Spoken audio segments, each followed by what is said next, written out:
We will now move on the third item on the agenda, which is the call-in interim sustainability position statement.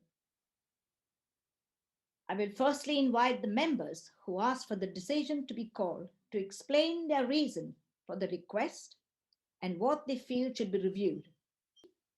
Councillor Wisdom Da Costa. Great, thank you, Chair. Panel, listen, thank you very much. Officers, thank you very much for coming in. I'm sorry to keep you out of the cold winter night and keeping you in to be talking to us. It's a dramatic option I've chosen here, which is to call it in. But do you know what? We're starting to see the first waters of the tsunami of the effects of climate change are just starting to reach our shores. So let me explain why I've called this in. Now, for better or for worse, planning documents play a key role in helping us all to get to zero emissions during the construction phase, to achieve net zero greenhouse gas emissions from power and transport associated with the ongoing use of development, to safeguard residents from forthcoming extreme weather conditions which are predicted and are happening, and also to restore the biodiversity which we humans naturally are dependent on. My concern about the documents, the planning documents and this ISPS is that it herald wave upon wave of developments which over their 50 to 100-year lifespan will significantly contribute to climate change deteriorating. Not only that, it gets even worse, but if we don't strengthen this ISPS, properties built now will be blighted by the sizable retrofit costs needed for the new purchasers to allow them to cope with extreme weather patterns and to install energy saving measures and to squeeze green transport solutions into these substandard developments. So we've got to get this right from the outset. Now, if it was just my thought, well, who cares? But it's not. Other councils like Wokingham and Cornwall and many other councils have already stipulated standards at a level that allows developers and residents in that region to achieve passive house standards, that's net zero emissions during the construction phase, during the use of the actual building over its lifetime, to introduce zero carbon transportation and mobility solutions built in now, considered now, and also look at the significant restoration of biodiversity to creation of new habitats, even in urban areas. So these things already happened. They're already clearly legally permissible and arguably required by the NPPF, the National Planning Policy Framework. If it hadn't been so, these other councils would not have included them in their planning documents. So, I think it's incumbent upon us to, if we take climate change seriously, to actually stop a moment and to say, okay, this ISPS may be appropriate to go through, but it's not good enough. So we must look to get a commitment to update this, our planning documents, call them what you want, ISPS or SPD or DPD, every 6 months to adhere to the highest practical standards which other councils are actually using based on their legal understanding of the regulatory framework, and also include our stakeholders in construction of these standards. And that includes our internal panel members like the cross-party climate panel. So this is what I'm seeking from the panel tonight, to say, okay, we must have these documents reviewed every 6 months, and we must make sure that we benchmark to the highest standards already being achieved by other councils. Now, if we don't do that, as I said, what's going to happen is that we're really going to be condemning future residents to ill health, poor quality of life, poverty, because this is going to affect their ability to earn money. And even if they can't deal with the 40-degree heat and serious cold that's going to be coming our way, even death. So it's a serious matter for us to consider. I hope that sort of sets out really the reason we've called this in. There are some other procedural issues which I can discuss or ask questions about during the debate, if you like, or the discussion. For example, why if this wasn't on the forward plan, why was this not discussed and presented to scrutiny? Thank you. Councillor Helen Price? She's not here? Okay. Councillor Lynn Jones? Doesn't want to speak? The only other member who's present is Councillor Mr. Graham Owens to speak. Mr. Owens, you have 3 minutes and the clerk will inform you when you have 1 minute remaining. Do you want to start? Yes. Thank you, Chair, and good evening.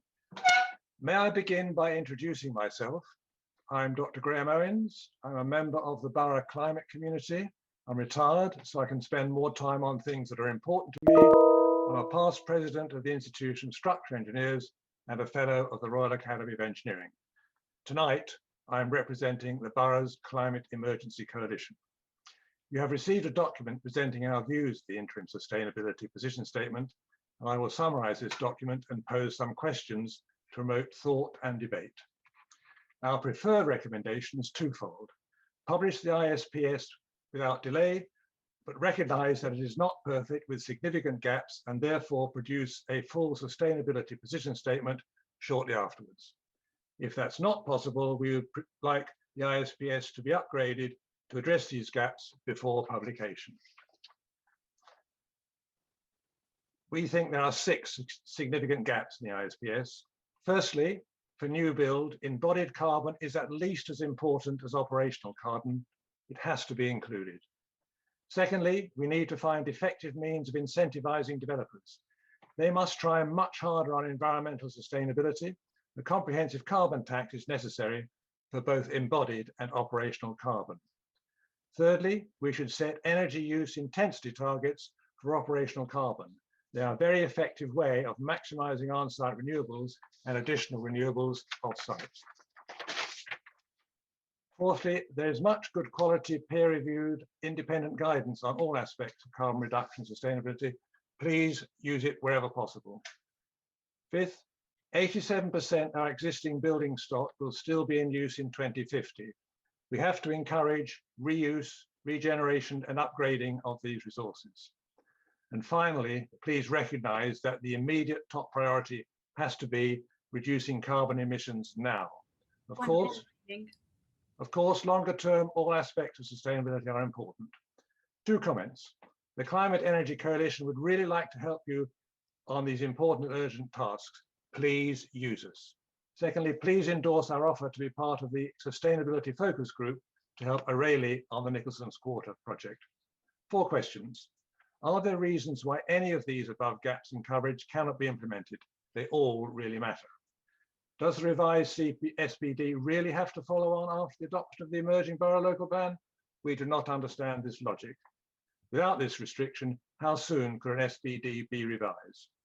And finally, how can we ensure that this emerging guidance is applied to developments that are in pre-planning consultation now? Thank you for your attention. Thank you. Thank you, Mr. Owen. Cllr Wisdom Da Costa. Thank you, Chair. Guys, look, the ISPS that we have at the moment is weak. It fails in climate change, climate resilience, and biodiversity restoration. It's really inconsequential compared to the policies that other councils already have in place. So let me say that again, it's inconsequential compared to the policies that other councils already have in place. So just none of us are saying, not one of us, myself, the RBWM Climate Emergency Coalition or the East Berkshire Green Party, we're not saying reject the ISPS out of hand. What we are saying is, please put it in place, but commit to addressing the weaknesses in this document within the next 3 to 6 months. I really applaud the work of the RBWM Climate Emergency Coalition and the East Berkshire Green Party, and I really ask that you reflect that panel in your concerns and raise these concerns to Cabinet. What is also weak, and I just want to sort of pick up on some of the points of the officers and also the lead members, is that what is weak is that the position that we're going to be doing nothing else for a degree of time, possibly at least 2 to 3 years that it will take to produce a supplementary planning document. And that supplementary planning document might be watered down and supplementary to the borough local plan. So we can't sustain this long period of uncertainty and time. I think we need a commitment to look at this again in 3 to 6 months, revise it. It's really important. I have a few questions. So my questions are this. why was this document not produced in collaboration with other groups like the Climate Emergency Coalition or the Climate Action Networks or the Green Party? First question. Second point is that why, when this was not in the forward plan, did members of the various panels, including the climate panel, not get a chance to look at it? I mean, is there something in the constitution which requires this, given that it wasn't on the forward plan? Question again, why have you not at least copied the example of best practice in other councils? We don't seem to reflect that at all. Other councils, as I said, I've looked at and I've had copies of the documents from their offices of at least 2 of those councils, and they've already set passive house standards, net zero developments, zero carbon transportation mobility, significant restoration of biodiversity by the creation of new habitats, even in urban areas. So clearly for them, they're saying it's legal and permissible. So why haven't we done it? Panel, what I'm asking you to do is really just under part 4 of the Constitution, 16E2, and refer this decision back to the Cabinet for reconsideration, and please set out your concerns. And these are my concerns: that there was a lack of collaboration. Secondly, that we should commit to producing, strengthening the ISPS within 6 months and include stakeholders like the people who've submitted representations for this document. And thirdly, that we can commit to updating this every 6 months if necessary, based on the new legal standards and best practice of the councils, until we've got an SPD in place. Because otherwise we could be drifting for 3-4 years with very few critical standards, when we all know that the big drop in carbon emissions has to be now, in the last 2 years and in the next 2 years. 3-4 years time, it'll be too late. Thank you, guys. Thank you, Chair. Thank you, panel.